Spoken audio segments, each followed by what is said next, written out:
Hello students, आज हम stomata के बारे में पढ़ेंगे और 6.2 एक्टिविटी करेंगे।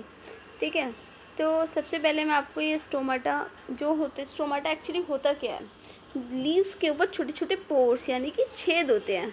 लीफ की दो साइड होती है, एक फ्रंट साइड और एक बैक साइड। तो बैक साइड में ये ऐसे स्टोमाटास प्रेजेंट होते हैं और उन स्टोमाटास जो ओपनिंग होती है, छोटे छोटे पोर्स होते हैं, उनके ऊपर एक गार्ड सेल होता है जो उन पोर्स को ओपन और क्लोज करने का काम करता है। ठीक है, तो ये देखो, ये जो पीछे बैकग्राउंड में ग्रीन कलर का आपको शो हो रहा है, तो वो हमारा, ये पीछे ग्रीन कलर का वो हमारा स्टोमाटा है। और ये जो आपको इधर ये इस तरीके से ये दो दिख रहे हैं, ये गार्ड सेल है। तो ये ओपन गार्ड सेल है, ये क्लोज गार्ड सेल है। ठीक है, और ये जो बीच में दिखा रखा है ना, गार्ड सेल के बीच में ये हिस्सा, ठीक है, ये स्टोमेटल पोर है। और ये जो ग्रीन डॉट से जहाँ पे लिखा है क्लोरोप्लास्ट, ठीक है, और ये दोनों आपका गार्ड सेल्स। ठीक है, ये ओपन गार्ड सेल है, ये ओपन स्टोमाटा है, ये क्लोज स्टोमाटा है। ठीक है, तो अभी हम आगे अपना समझते हैं। अब जो स्टोमाटा है उसका काम क्या होता है। ठीक है, एक तो उसका काम होता है गैसेस एक्सचेंज करना। ठीक है, ये रहा, गैसेस एक्सचेंज का काम होता है इसका। और दूसरा होता है ये जो एक्सेस वाटर हम पौधों में पानी डालते हैं, तो वो पानी रूट्स के ज़रिए प्लांट्स में ऊपर जाता है। बट जब वो पानी उनके पास वो कंज्यूम कर लेते हैं और एक्सेस वाटर हो जाता है, यानी कि पानी अगर कुछ वेस्ट बच जाता है, तो वो स्टोमाटा के थ्रू बाहर आता है। ठीक है, तो स्टोमाटा के दो काम हैं। एक तो एक्सचेंज ऑफ गैसेस, ठीक है, गैसेस एक्सचेंज, और दूसरा वो पानी को अपने अंदर से बाहर निकालते हैं। ठीक है, और देखो इसमें यहाँ पे एक बात और बताइए इन्होंने, गैसेस ऑफ एक्सचेंज जो है वो सिर्फ और सिर्फ लीव्स वो नहीं करते। लीव्स में जो स्टोमाटा था वो ही नहीं करते, स्टेम से, रूट से, लीव्स से, मतलब उसके लीव्स के अलावा स्टेम और रूट्स दोनों करते हैं। तो आप लोग ये बात ध्यान रखना, क्वेश्चंस में आ सकता है कि what are the other part of plant which exchange the gases। तो वो अदर पार्ट क्या है, स्टेम्स और रूट्स। लीव्स के अलावा स्टेम और रूट्स भी गैस एक्सचेंज करने का काम करते हैं। ठीक है, और दूसरा स्टोमाटा का काम क्या है, large amount of water can also be lost through the stomata. तो स्टोमाटा के दो काम है, एक तो एक्सचेंज ऑफ गैसेस, दूसरा ये large amount of water lost through stomata. जो वेस्ट वाटर होता है पौधों के अंदर, वो भी स्टोमाटा से बाहर निकाल देते हैं वे। ठीक है, अच्छा, plant closes this pores when it does not need carbon dioxide. जो स्टोमाटा होता है वो कब क्लोज होता है, जब उसको कार्बन डाइऑक्साइड नहीं चाहिए। यानी कि जब वो कार्बन डाइऑक्साइड लेगा तो उसको वो ओपन होंगे स्टोमाटा, और जब उनको कार्बन डाइऑक्साइड नहीं चाहिए तो वो क्लोज हो जाएंगे। ठीक है, द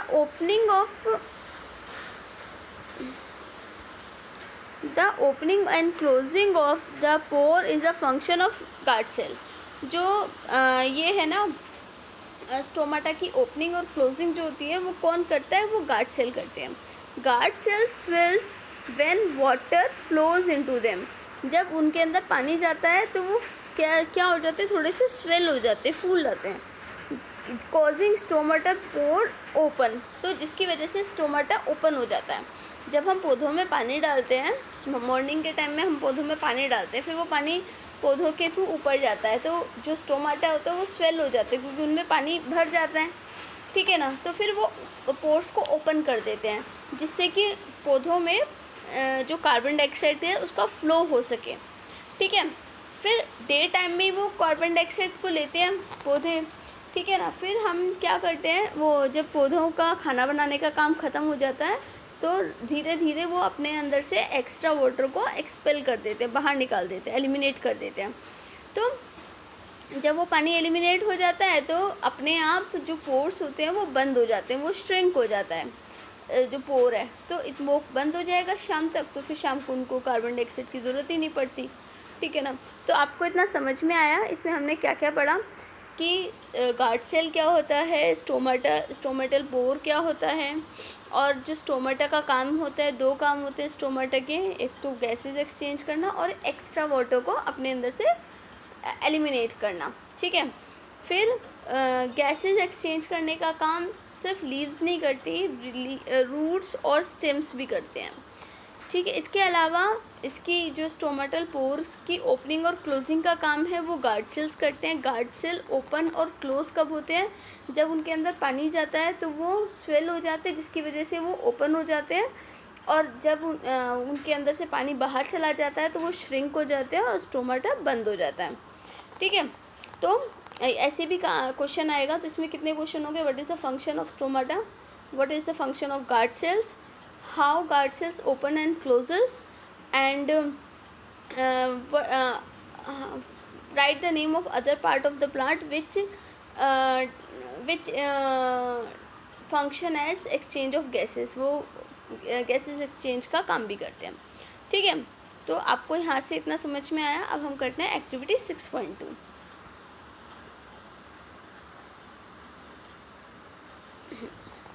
एक्टिविटी को समझने से पहले मैं आपको बताती हूँ, यहाँ पे हमने दो पॉटेड प्लांट लिए हैं। एक प्लांट में यहाँ पे देखो, यहाँ पे इसको जो बाहर है इसको बोलते हैं बेल जार, और इसमें नीचे एक प्लेट रखी है, उसको बोल रहे हैं वॉच ग्लास कंटेनिंग, उसके अंदर पोटाशियम हाइड्रोक्साइड है उस प्लेट के अंदर, ठीक है। Experimental setup with potassium hydroxide, यहाँ पे हम एक एक्सपेरिमेंटल सेटअप बनाया है जिसमें हमने पोटाशियम हाइड्रोक्साइड रखा है एक जगह और दूसरी जगह पोटाशियम हाइड्रोक्साइड नहीं रखा। अब हम एक्टिविटी को समझते हैं। सबसे पहले टेक 2 हेल्दी पॉटेड प्लांट, पहले हमें 2 पॉटेड प्लांट लेने हैं सेम साइज़ के। Keep them in a dark room for 3 days, हमें उनको डार्क रूम में रखना है 3 दिन के लिए ताकि उनका सारा स्टार्च यूज़ हो जाए। Now place each plant on separate glass plate, और glass place a watch glass containing potassium hydroxide by the side one of the plants. हमें क्या करना है, दोनों जो प्लांट्स हैं उनको एक सेपरेट ग्लास प्लेट्स में रखना है, और एक के साथ हमें वॉच ग्लास रखना है और जिसके अंदर पोटाशियम हाइड्रोक्साइड होगा, ठीक है। The potassium hydroxide is use to absorb carbon dioxide. Potassium hydroxide क्या करेगा, वहाँ जितनी भी कार्बन डाइऑक्साइड होगी उसको अब्जॉर्ब कर लेगा। Cover both plants with separate bell jars, दोनों को बेल जार से कवर करना है। Use Vaseline to seal the bottom of the jar of the glass plate so that setup is air tight. हमें क्या करना है, वेसलिन से बॉटम उसको जो जार्स हैं उनको एयर टाइट कर देना ताकि हवा अंदर बाहर ना जा सके, ठीक है।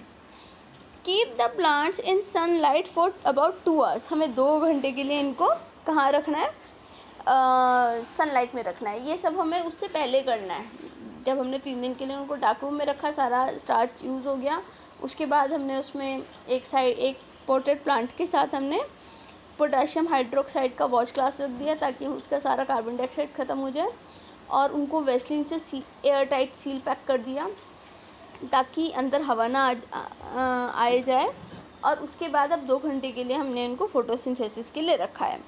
Pluck the leaf from each plant and check the presence of starch.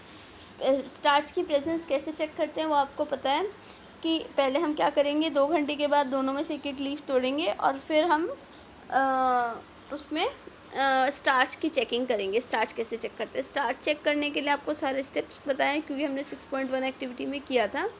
पहले पहले लीफ को बॉईल करते हैं वाटर में, फिर उसको अल्कोहल में इमर्ज करके वाटर बाथ टब में उसको इनडायरेक्टली बॉईल करते हैं। जब अल्कोहल में वो अच्छे से बॉयल हो जाती है लीफ तो वो डिस्कलर हो जाती है। उसके बाद उसको मतलब सादे पानी से वॉश ऑफ करके उसके ऊपर आयोडीन सोल्यूशन डालते हैं और फिर स्टार्च पता लगाते हैं। जहाँ जहाँ से ब्लू ब्लैक है तो वहाँ पे वो स्टार्च है, ठीक है। तो हम इसमें स्टार्च का पता लगाएंगे कि स्टार्च कहाँ पर है, ठीक है। Do both show the presence of same amount of starch, क्या दोनों लीव्स में सेम अमाउंट ऑफ स्टार्च है? नहीं। ऐसा क्यों? क्योंकि हमने एक के साथ जिसमें पोटाशियम हाइड्रोक्साइड रखा था ना, तो वहाँ पे कार्बन डाइऑक्साइड बिल्कुल ख़त्म हो गई। अभी फोटोसिंथेसिस करने के लिए हमें कार्बन डाइऑक्साइड, सनलाइट, वाटर सब चीज़ें चाहिए। अगर कोई भी एक चीज़ नहीं होगी तो हमारा फोटोसिंथेसिस नहीं हो पाएगा। तो अब हमने क्या करा था, इनका सारा स्टार्च तो 3 दिन में ख़त्म हो गया, बचा कुचा। फिर जब इनको फोटोसिंथेसिस के लिए अलग रखा तो यहाँ पे हवा भी नहीं आ पा रही थी।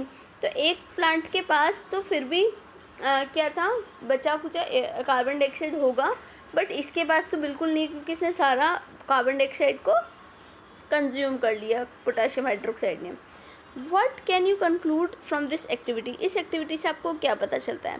Based on 2 activity perform above, can we design an experiment to demonstrate the sunlight is essential for photosynthesis. जो हमने दोनों ऊपर एक्टिविटी की है, क्या उससे हम ये भी डिमॉन्स्ट्रेट कर सकते हैं कि सनलाइट बहुत ज़रूरी है फोटोसिंथेसिस के लिए? हाँ, क्योंकि हमने दोनों ही एक्सपेरिमेंट में 3 दिन पहले डार्क रूम में रखा और उसके बाद फोटोसिंथेसिस कराने के लिए हमने उनको सनलाइट में रखा, क्योंकि इससे क्या प्रूव होता है कि सनलाइट बहुत ज़रूरी है फोटोसिंथेसिस के लिए। ठीक है। So far we have talked about the how autotroph need their energy requirements, but they need other raw material for building their body। कि अब हम कई बार हम इन सब के बारे में पढ़ चुके हैं कि कैसे ऑटोट्रॉफ अपनी एनर्जी रिक्वायरमेंट्स को फुलफ़िल करते हैं, बट दे ऑल्सो नीड, उसके लिए उनको अपना बहुत सारे रॉ मटेरियल भी चाहिए जिससे वो अपने आप को ग्रो कर सके, डेवलप कर सके।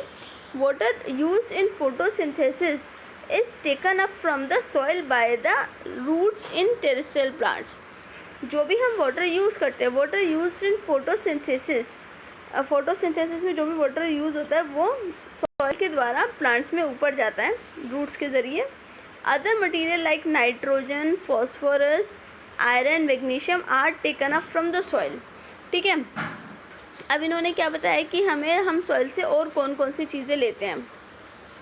एक मिनट, ये देखो,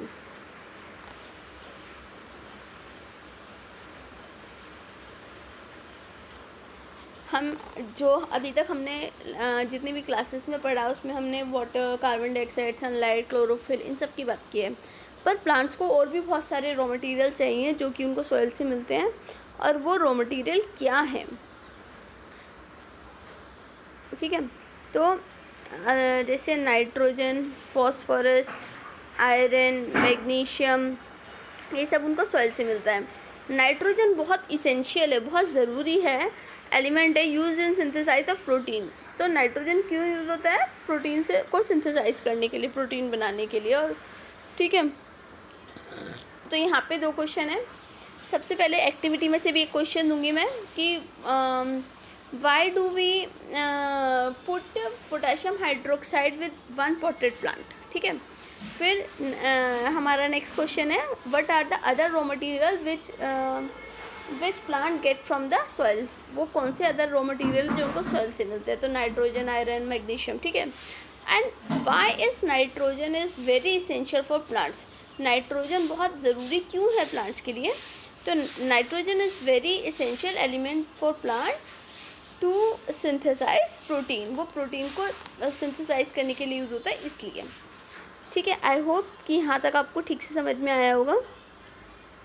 this is taken up in the form of inorganic nitrates and nitrites. जो नाइट्रोजन है उसको प्लांट्स सीधा डायरेक्टली एज अ नाइट्रोजन की फॉर्म में कंज्यूम नहीं कर सकते, ना तो प्लांट्स कर सकते हैं ना ही हम कर सकते हैं। तो प्लांट उसको कैसे करते हैं? उसको इनऑर्गेनिक नाइट्रेट या नाइट्राइट्स के रूप में उसको कंज्यूम करते हैं, और it is taken up as organic compound. ठीक है। तो एक क्वेश्चन है कि how do plants consume nitrogen. So plant consume nitrogen in the form of inorganic nitrate और नाइट्राइट्स और organic compounds which have been prepared by bacteria from atmospheric nitrogen. तो organic compound कैसे बनता है? वो बैक्टीरिया बनाता है प्लांट्स के लिए एटमॉस्फेरिक नाइट्रोजन को कंज्यूम करके। बैक्टीरिया कैसे ऑर्गेनिक कंपाउंड बनाते हैं एटमॉस्फेरिक नाइट्रोजन से, तो मैं यहाँ पे बताती हूँ।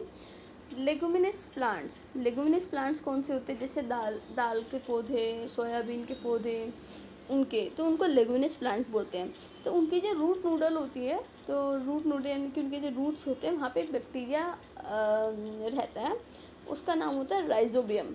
तो राइजोबियम क्या करता है, एटमॉस्फेरिक जो नाइट्रोजन होता है उसको कंज्यूम करता है और उसको फिर ऑर्गेनिक कंपाउंड में चेंज करता है।